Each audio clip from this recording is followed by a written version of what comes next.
Among the variety of obbies that exist on Roblox, the tower genre of obbies is one of the most notorious. From the impossible goals some of the obbies set to the drama contained in them, there is a lot of interesting stories and games to explore.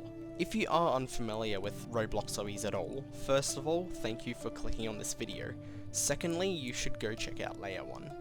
Today we are talking about 16 very diverse fan games that have 50,000 to 100,000 visits. Get your diving gear on and let's plunge into the dark depths of Layer 4. The description of the game is a great introduction to what the NEANEAT Project is about. Welcome to the NEANEAT Project. This game is like JToH but 20 times smaller, or like the NEAT Project but 4 times smaller. Each frame is a 5x5x5 box, which is absolutely tiny.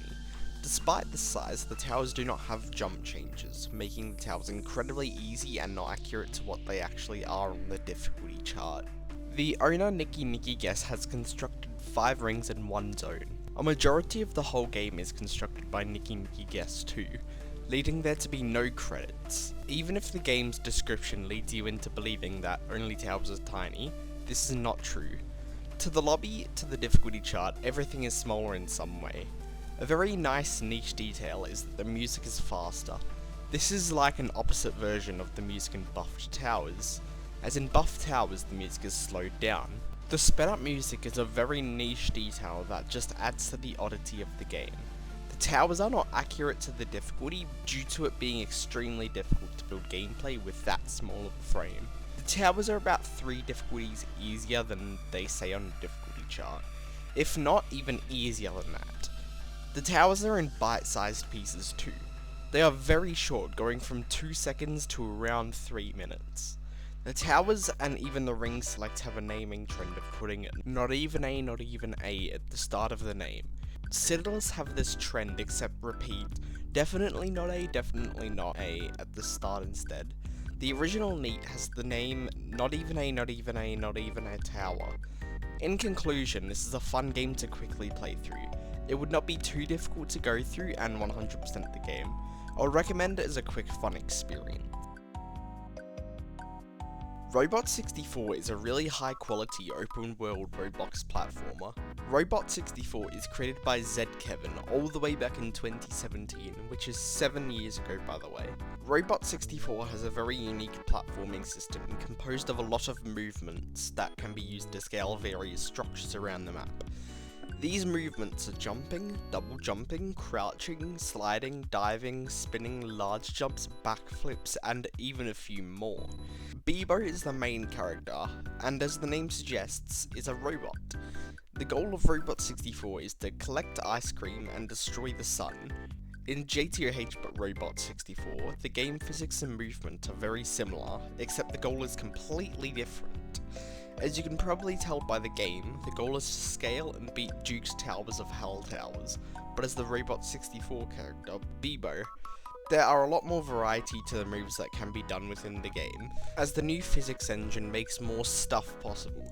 Instead of wall hopping to climb walls, you can now straight up scale them by climbing the walls. Boxes can be put around the map as extra obstacles. By using the 2 attacks within the game, ground pound and the normal attack, the boxes can be destroyed. This makes completely new possibilities within the game and obbying in general. Ice creams are gained from discovering random locations.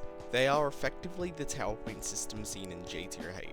Certain towers and citadels are locked behind an ice cream gate. Citadel of laptop splitting requires 30 ice creams to enter. In addition to ice cream, there is also a candy currency. Candies are scattered throughout the map and are very easy to get. Candy currently does not have a purpose, however it seems like it's getting a purpose soon with Rusty's, which is the shop in the game. There are 2 completed rings, Ring 1 and Ring 2. These rings feature the same towers found in JToH, but with a few additions like Tower of Slight Unhappiness. This game is pretty fun and completely changes how we play Obbies. The Robot 64 physics completely refresh the feeling of entering another tower. It is a great challenge, and if you play Robot 64, it is a fun thing to challenge yourself with. What the Heck is this tower, also known as WTHITT, is a game made by the popular JToH commentary channel CRP_Killer. The whole premise of the game is that each tower feels slightly off. Despite each tower being called Giant Tower, the frames of the towers are smaller, and the size of each obstacle is bigger, but this creates a feeling of the tower being much bigger than it actually is.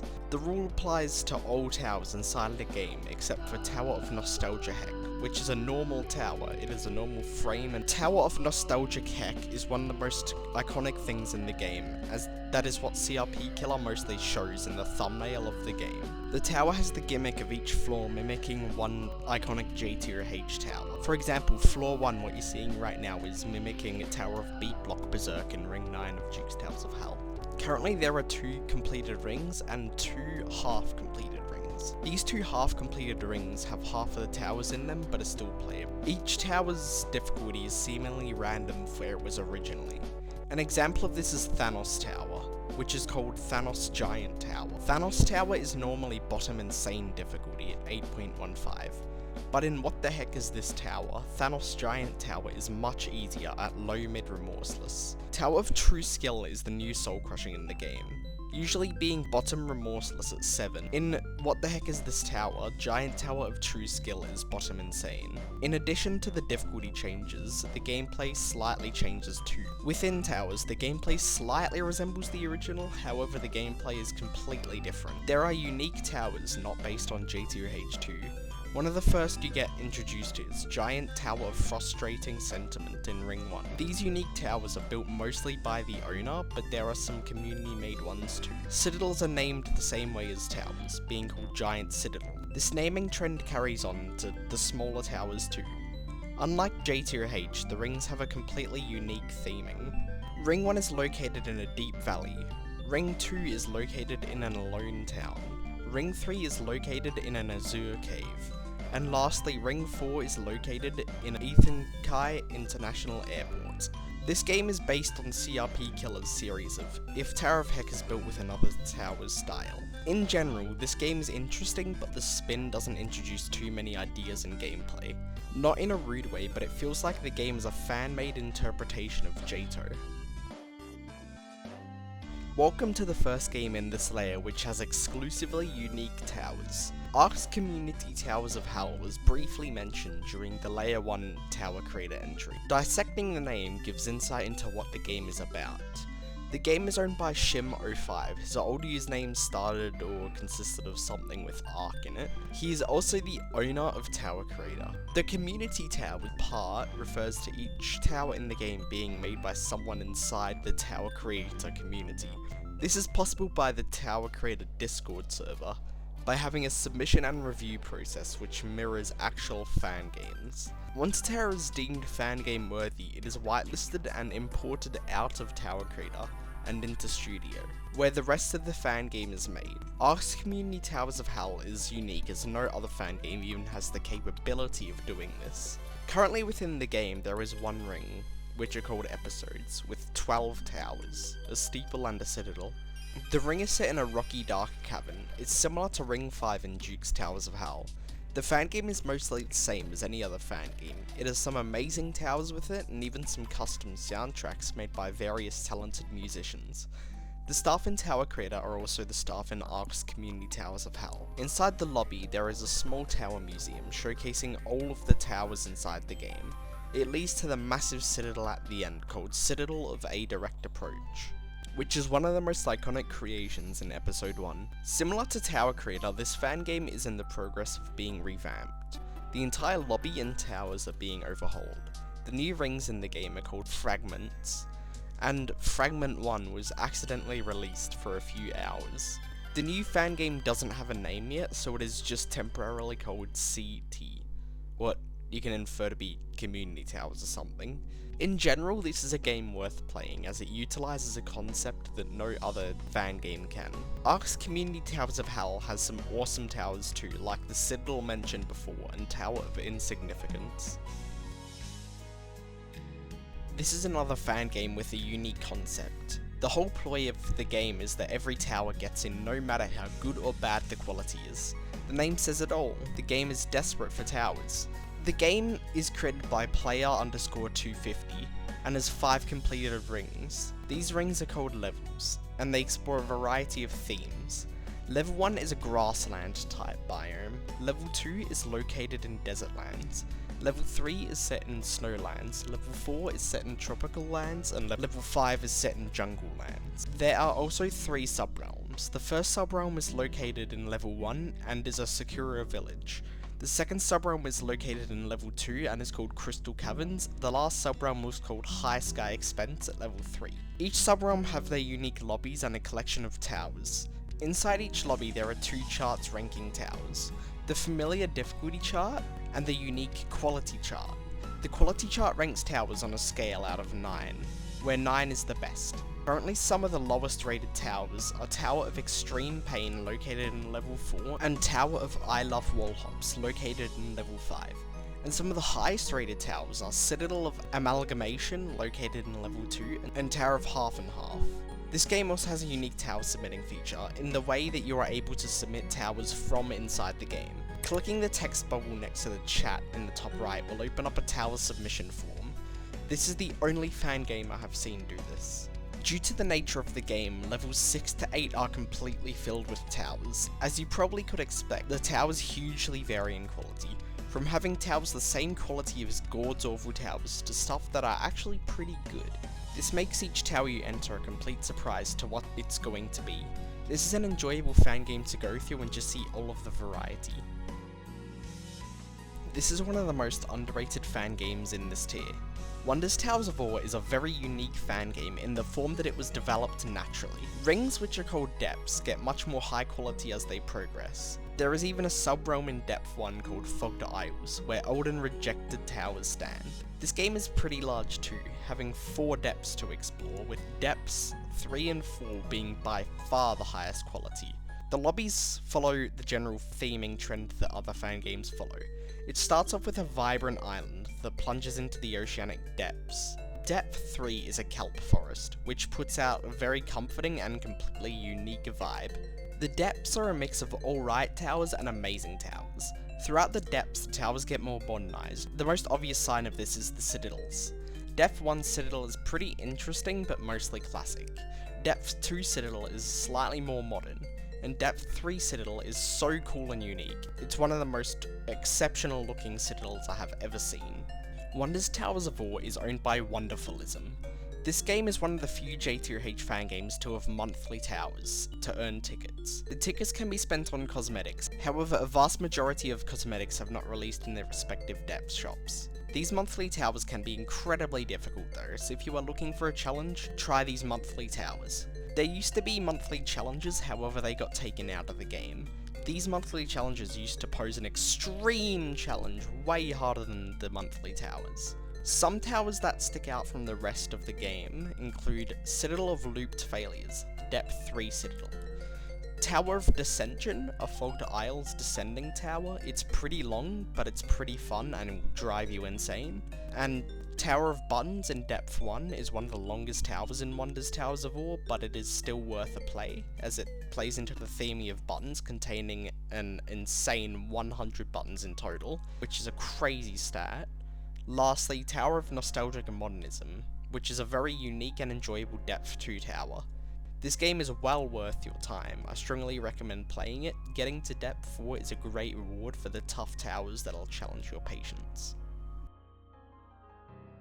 A6IQ1's Nerfed Towers is the previous name of the game. It is now called Pit of Misery Nerfed. Pit of Misery Nerfed is a game which aims to do the same as buffed towers. Buff really easy towers and nerf really hard towers.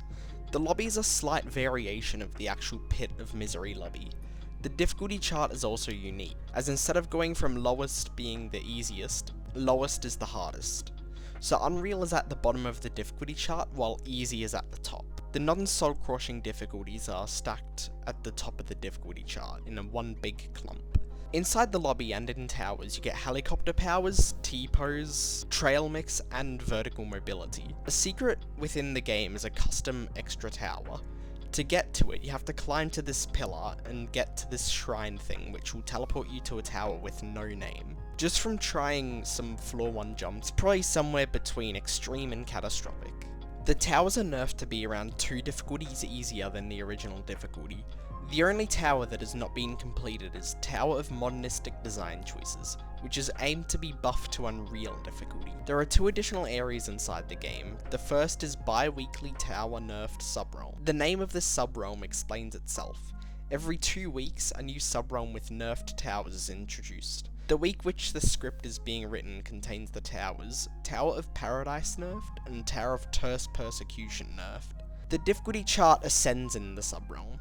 The second subrealm is slightly bigger, containing 3 towers, and is titled Removed Towers. This subrealm is remnants from when this game was called A6 IQ1's Nerfed Towers, when the nerfed towers were not just Pit of Misery nerfed towers. This subrealm contains 3 nerfed towers. Tower of Lucas Pentado nerf, Tower of Futile Pursual nerf, and Tower of the Wall nerf. All 3 of these towers are terrifying difficulty. This is a very interesting game. It would be great to use if you want to beat a nearly impossible tower from Pit of Misery, or just improve it, Obbies, to be at catastrophic skill.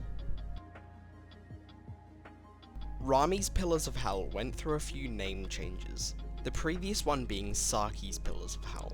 This game is created by M0USZE and has 4 rings, which are called areas. The theming is very similar to Wonder's Towers of Awe, as you start off in the sky and descend underwater into this underwater cave. The game isn't based on steeples, nor towers, or even citadels, but pillars. Pillars are a tower type which have 10 floors, but are called pillars due to their smaller floor size, which is 50 by 50 by 50. There's 1 citadel per ring, which are called columns. They have 12 to 29 floors, which is a larger range of floors compared to Juke's Towers of Hell. There is also a neat type called forts, and there's 1 per ring as well. The area select within the game is one of the most enchanting and looks beautiful. The areas don't have names though. Despite this, the themes within the game are very direct and detailed. The gamers plan to have around 5 or 6 areas in total, as the description of Area 3 describes being halfway down your descent. This game has some amazing pillars, some of which are Fort of Outer Determination. This fort has some great gameplay and ideas throughout the 6 floors that it goes for. It has a great design around it that just makes it look super intimidating. It also has 3 stars, which is one of the highest star counts in the game. Column of Total Frustration is the next awesome creation. This column is a mega collab between so many people and has 16 floors. It is one of the most intimidating things inside Rami's Pillars of Hell. The extreme length paired with the high difficulty will surely make you frustrated. The 2 stars it holds should tell you that it's worth playing. The last high quality pillar is Pillar of Rainbow Darkness in Area 3. This is more of a simple pillar, which only has 1 star. However, its simplicity makes it great. It has simple yet fun gameplay and straightforward design, making it a fun experience to play through. This game is very high quality and fun to go through and beat every pillar. Every area has had careful detail poured into it, and it looks great. Definitely a game worth recommending. I would like to introduce to you the first Citadel game ever made. Before and still now, Nox's Citadels of Hell is a very outgoing game, as building citadels is a huge feat. Nox's Citadels of Hell has pulled this off by creating massive rings filled with behemoths of citadels. This game has switched ownership from the previous owner, who is Nautilus, to the current owner, who is Zed Noxar. In spite of this owner change, the game has continued to develop larger and larger to contain 4 completed rings. Within these rings there are larger citadels, which are just citadels which are longer and have more floors, and mini citadels, which are essentially the neat to the game. The ring select follows a more untraditional progression, starting off by descending into the caves and caverns. By ring 4, familiar islands hold the citadels. After ring 4, it's more of a magical theming. Talking about ring 4, it is the first and currently the only rings with an obelisk. Obelisks are very long, being anywhere from 30 to 99 floors, but somehow still isn't the longest thing in the game. That title goes to the infamous Citadel of Hopes and Dreams in ring 1. The small hanging sign on the difficulty chart should show the extreme persistence needed to beat this at least 2-hour long citadel. The inclusion of soul-crushing Citadels is something unique to Citadel games like Nox's Citadels of Hell. A warning that is super present is that the game is very laggy. That should not come as a surprise, as the lobbies in Citadels take up a ridiculous part count. Citadel of Goofy Madness is a very unique and awesome Citadel in Ring 1. It has great gameplay, design and creativity. It is definitely worth a play. Citadel of Simple Steps is an underrated mega collab Citadel. Even if it has no stairs, it is a well-made Citadel with unique mechanics and interesting gameplay. It's in Ring 2, so it's not hard to get to. Nox's Citadels of Hell is a really fun, high-quality fan game that will provide you with many hours of challenges. For the next entry of this lure, let's take a look at one of the older fan games, Confusing Cylinders.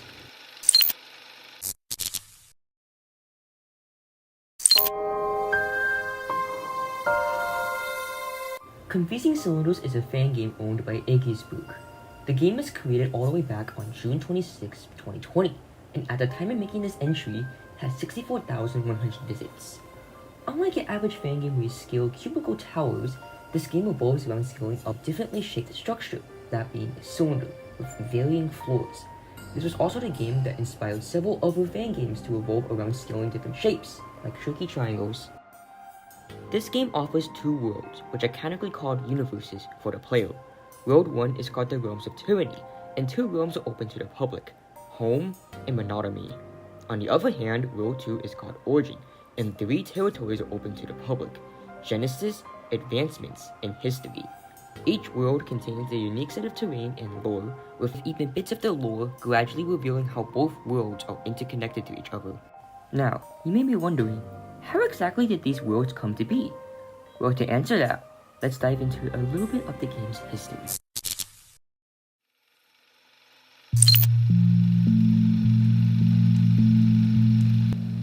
Deep within the endless sea of Roblox games, there exists a second Confusing Cylinders game owned by Criterion instead. But why did a second game have to be made anyways? This was because at one point, Hecc decided to split the game with one of the developers of the game. Criterion would get the 5 realms that the original CC had, while Hecc would go on to make his own CC called Confusing Cylinders Origin. The places in CCO will go on to be known as the territories today. A second world was planned with the other CC at one point, but only one new realm was released, that being the 6th realm of the first world, before Criterion had his account terminated unfairly. To add insult to injury, he mysteriously purged numerous users off his friends list at one point, removing their team create access to his game. With almost nobody left who was able to push out updates to the game anymore, both games were ultimately merged. In CCO, territories were actually called realms, just like how they were called before. 2 of them were released before this significant decision was chosen. After both games were combined, CCO's realms would be renamed to territories and would be part of the game's second world, while World 1 realms would slowly start getting revamped from the ground up. Considering that CC is an old fan game, the cylinders are a combination of the beloved classics with the modern mayhem.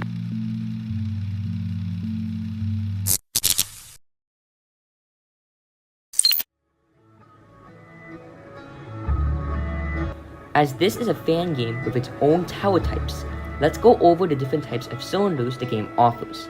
First are mini cylinders, which are the equivalents of mini towers. There isn't exactly a set floor limit for them, but they do have to be smaller than the regular cylinder. Next up are studs. These are the equivalents to steeples, and can span from 1 to 3 floors. However, 1-floored studs are insanely rare, as 2 have only existed in the game's timeline. Studs can also only be found in the vents and subrealms. Then you have cylinders, which are obviously the main cylinder type. They span from 4 to 10 floors, and are the most abundant cylinder type in the game. Lastly, you have prisms, which are the equivalents to citadels. They span from 11 to 25 floors. Only one prism can exist per area, with very rare exceptions of certain upcoming areas. There also are monuments, which are the equivalents to obelisks. However, only one was ever attempted to be made. Monuments have more than 25 floors, so expect them to take a while to complete in the real run. The difficulty rating system of CC works just like any other fan game with the JToH difficulties, but with a slight change. In between remorseless and insane exists a sub-difficulty that splits the margin between peak remorseless and bottom insane. That difficulty is called spiteful, and it is represented with a dark purple color. If anybody is wondering, no, spiteful is not a Soul Crushing difficulty. In fact, it formerly was until the game split into two.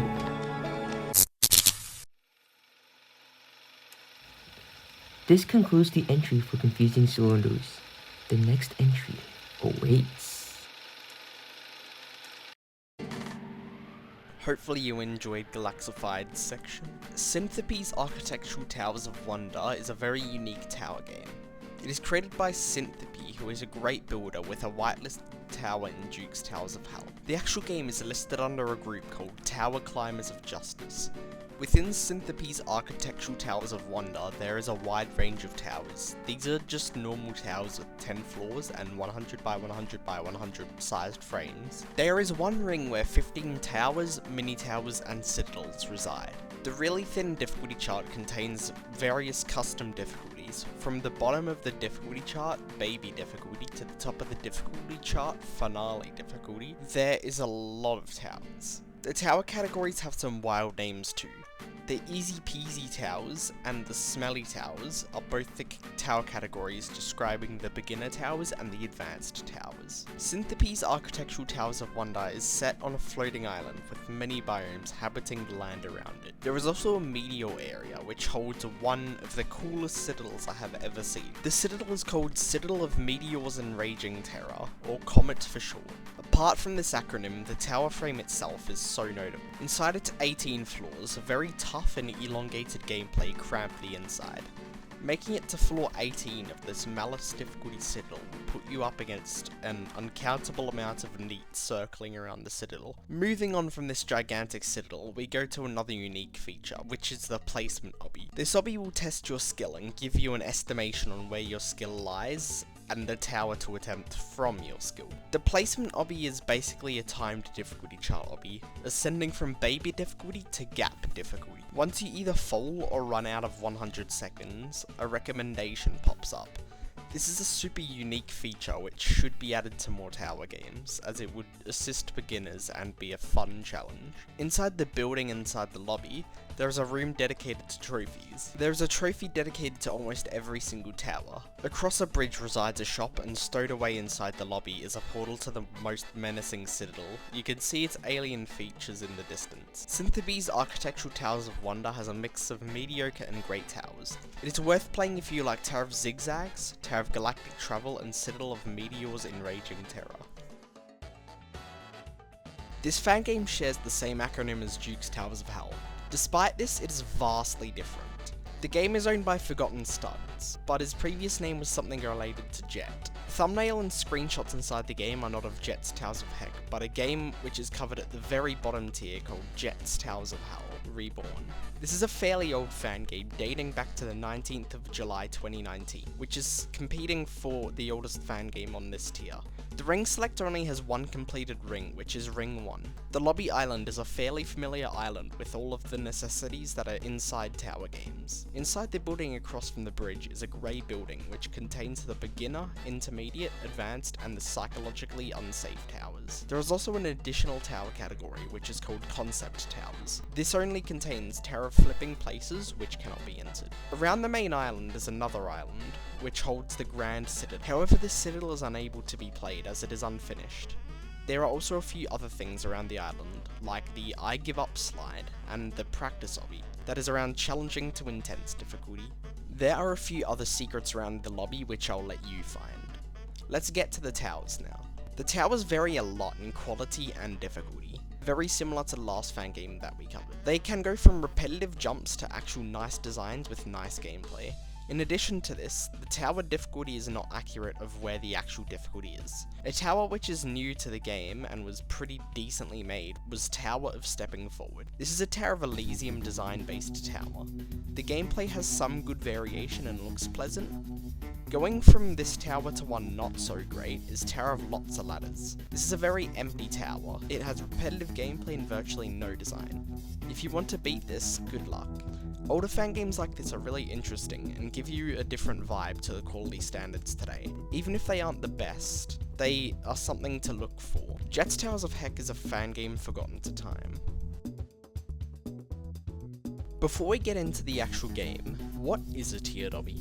A tiered obby is a type of obby that gets exponentially increased in difficulty.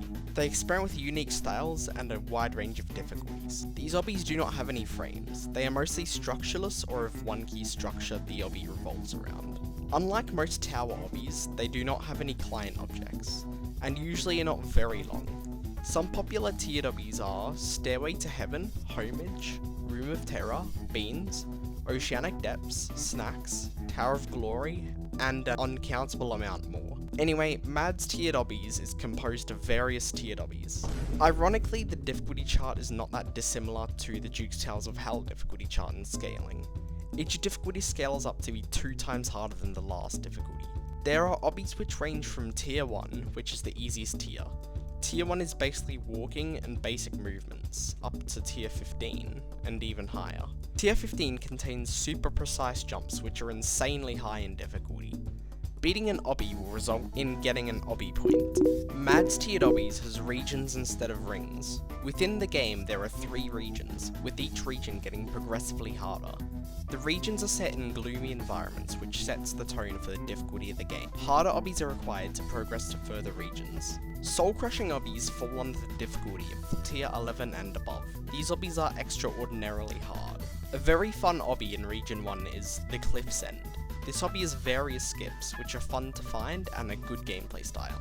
The gameplay style is simplistic yet varied. Region 2 holds even better quality obbies. However, the obby Violet Abyss has a challenging but fun gameplay style, at an accessible difficulty of tier 7. Region 3 continues the quality trend, and has an array of fun and unique obbies. The obby of Windswept Void stands out though. The gameplay is very wacky and the atmosphere is one of a kind. The heavy fog makes it a challenge to see though.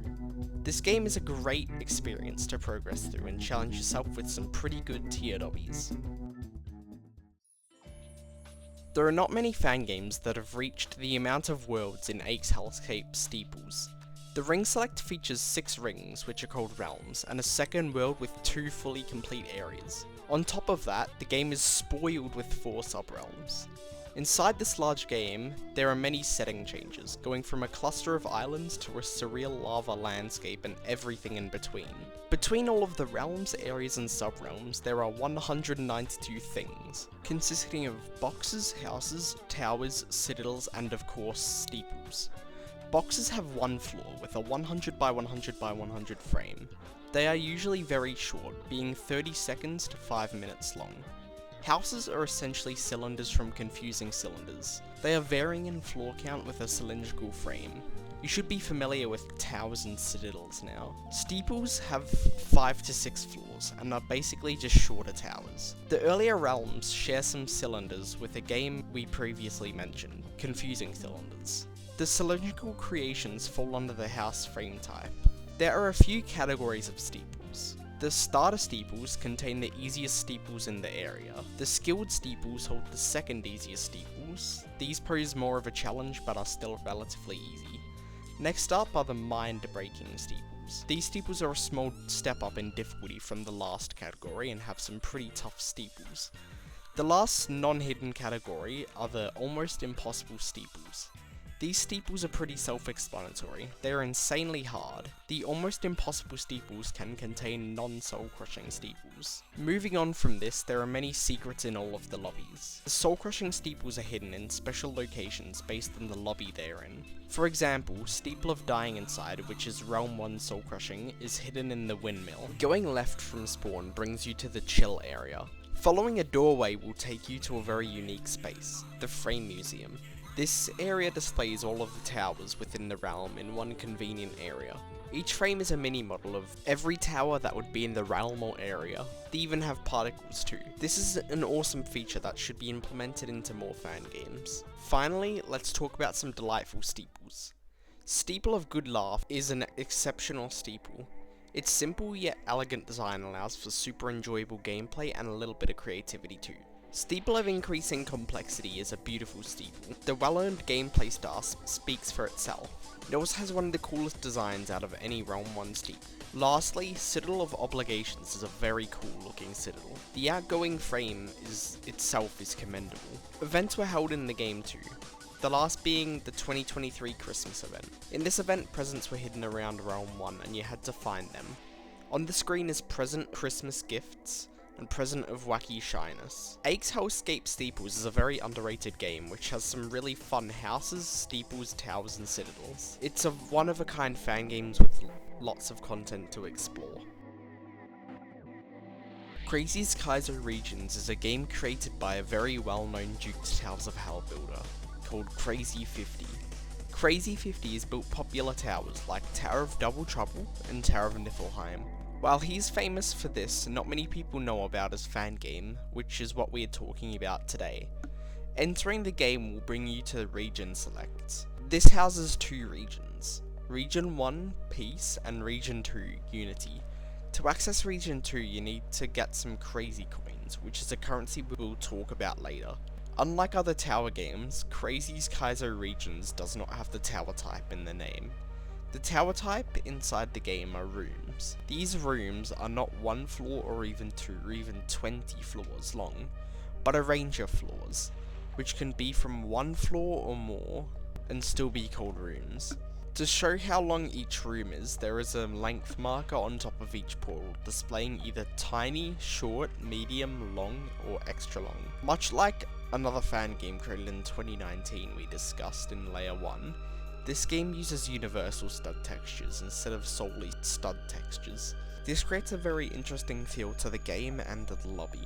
The lobby is set on a few winter islands. Beating a room requires getting to the wind pad, which is a green block with some colourful particles. Touching the wind pad will grant you two things: an amount of crazy coins and a rooms beaten stat. Every room will give you 1 rooms beaten, but the crazy coins depend on which difficulty the room is. The harder the room is, the more crazy coins it awards. These crazy coins can also be brought using Roblox. Crazy coins are used to enter regions. Region 2 can be entered with a hefty cost of 50 coins. The rooms have some interesting client objects, the coolest being the bounce pads. These are old client objects which bounce you up to a certain height. The difficulty chart is split up into multiple segments over the room's island.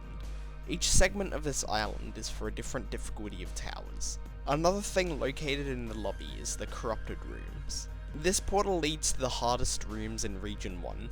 It is stowed inside a mound near the spawn.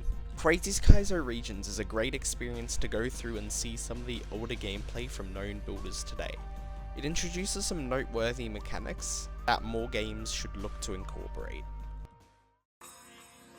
Before Juke's Towers of Hell was known as Juke's Towers of Hell, it was called Kiddie's Towers of Hell. The game's name was based on the owner at the time, who was Kiddie Cannon. When the game changed ownership, Kiddie's Towers of Hell became named after the new owner, Juke Kalla, which was originally Jupiter's Towers of Hell.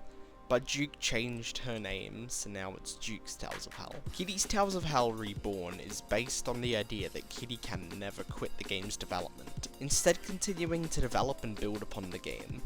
There is a much more extensive range of towers in every ring.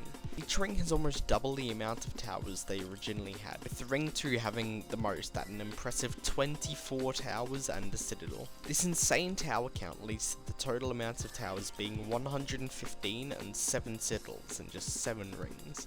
Zones follow the same trend, with each zone having either the same amount of towers or more towers than in Juke's Towers of Hell.